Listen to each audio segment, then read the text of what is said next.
যাওয়ার 24 ঘন্টার মধ্যে আপনার শরীরের সাথে কি কি আচরণগুলো করা হয় সেটা কি জানেন আপনি?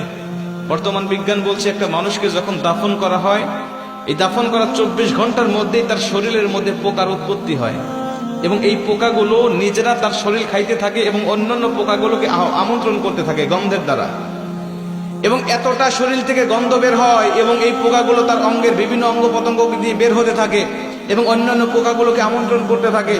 এবং এই লাশের বয়স যখন 3 দিন হয়ে যায় তখন তার নাকটা সর্বপ্রথম পচে একদম শেষ হয়ে যায়।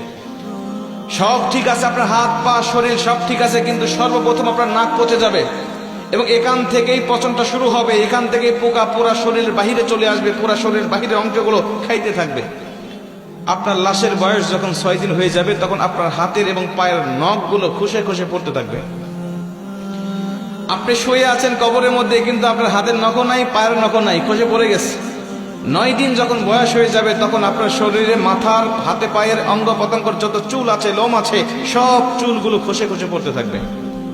কবরে শুয়ে আছেন আপনি, আপনার হাড় শুয়ে আছে, আপনার শরীর শুয়ে আছে, কিন্তু চুল আপনার শরীরে নেই, সব খসে খসে মাটিতে পড়তে থাকবে। বিজ্ঞান বলছে যখন এই লাশটার বয়স 17 দিন হয়ে যায়, এই 17 দিন পর্যন্ত লাশটা শুধু ফুলতে থাকে, ফুলতে থাকে, পেটটা শুধু ফুলতে থাকে। এই ফুলার আকৃতি যে কত ভয়ঙ্কর, যদি কোনো মানুষ দেখতে পারতো তাহলে কবরের চিন্তায় সর্বসময় ব্যস্ত থাকতো। ফুলতে ফুলতে ফুলতে ফুলতে একেবারে যখন লাস্ট স্টেপে পৌঁছে যায় তখন তার শরীরটা বিকট আওয়াজের সাথে ব্রাস্ট হয়ে তার পেটটা ফেটে যায় এবং ভিতরে যত নাড়ি ভুঁড়ি আছে সবকিছুই পচা গলা নাড়ি ভুঁড়িগুলো বের হতে থাকে এবং এগুলো পোকারা খুব আমোদের সাথে, আনন্দের সাথে এগুলো খাইতে থাকে। খাইতে খাইতে এই লাশের বয়সটা যখন 60 দিন হয়ে যায়, লাশের বয়স 60 দিন হয়ে যাওয়ার পরে তার শরীরের 1 ইঞ্চি পরিমাণ গোস্ত থাকে না, চামড়া থাকে না, সব কিছু একেবারে শেষ হয়ে যায়। 60 দিন পর্যন্ত একটু একটু পর্যন্ত থাকে। 60 দিন যখন হয়ে যাবে আপনার শরীরে কোনো চামড়া থাকবে না, কোনো গোস্ত থাকবে না, কোনো চর্বি থাকবে না, কোনো রগ থাকবে না, কিচ্ছু থাকবে না, শুধুমাত্র হাড্ডি পড়ে থাকবে। যে শরীর নিয়ে দুনিয়ার জমিনে আপনি এত বড়াই করেছেন, এত অহংকার করেছেন, যে শরীরের যত্ন নেওয়ার জন্য আপনি কত বিদেশি দামি দামি কসমেটিক ব্যবহার করেছেন, কিন্তু এই শরীরটা ইসলামের পথে, এই শরীরটা আপনি ইসলামের পথে কাজে লাগান নাই। এই শরীরটা আপনি কখনো আল্লাহ পাকের দেওয়া শরীর, আল্লাহ পাকের জন্য আপনি কখনো ব্যবহার করেন নাই। হারাম হালাল তাওয়াক্কা না করে সবসময় আপনি ব্যস্ত রেখেছেন। আপনার এই শরীরটা 60 দিনের মধ্যে শেষ হয়ে যাবে, আর অবশিষ্ট কিছুই থাকবে না। বিজ্ঞান বলছে এই লাশের বয়সটা যখন 90 দিন হয়ে যায় তখন এতদিন পর্যন্ত এই হাড়গুলো একসাথে ছিল, জোড়া জোড়া ছিল, এক একটা গিরার সঙ্গে আরেকটা গিরা লাগানো ছিল, কিন্তু 90 দিন যখন পার হয়ে যায় তখন এই গিরাগুলো খুলে যায়।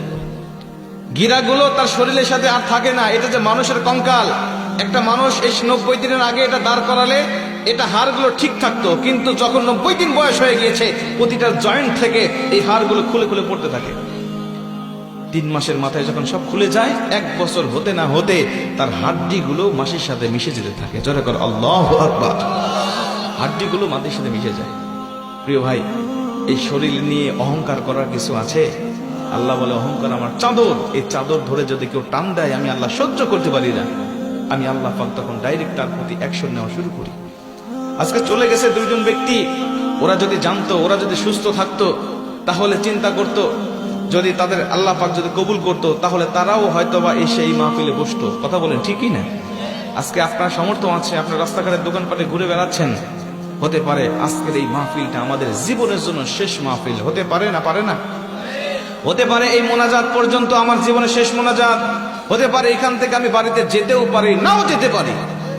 প্রতিদিন রাস্তাঘাটে চলাচল করি, প্রতিদিন এমন কোনো দিন নাই যে 2-1টা অ্যাক্সিডেন্ট আমাদের চোখের সামনে পড়ে না। রাস্তাঘাটে চলতে গেলেই দেখা যায় কোথাও গাড়ি উল্টে পড়ে আছে, কোথাও গাড়ি একদম পিষে গেছে, কোথাও মানুষের রক্ত পড়ে আছে, বিভিন্ন রকম অ্যাক্সিডেন্ট আমাদের চোখের সামনে পড়ে। এরাও তো যাচ্ছিল তার আত্মীয়দের সাথে দেখা করার জন্য, এরাও তো পরিবারের কাছে ফিরতে যাচ্ছিল, এদের জন্য তো স্ত্রী অপেক্ষা করেছিল, এদের জন্য তার সন্তানরা চেয়ে আছিল, কিন্তু রাস্তায় তাদের প্রাণটাকে ঝরে গিয়েছে। আমাদের প্রাণও এভাবে ঝরে যেতে পারে নাকি পারে না? এই জন্য সতর্ক হওয়ার সময় এখনই, সিদ্ধান্ত নেওয়ার সময় এখনই। আমার এই জীবনটা আমি কোন কাজে অতিবাহিত করছি? আল্লাহ আমাদের সবাইকে হালাল পথে আমাদের জীবনটাকে অতিবাহিত করার তৌফিক দান করুক। জোরে বলেন আমিন।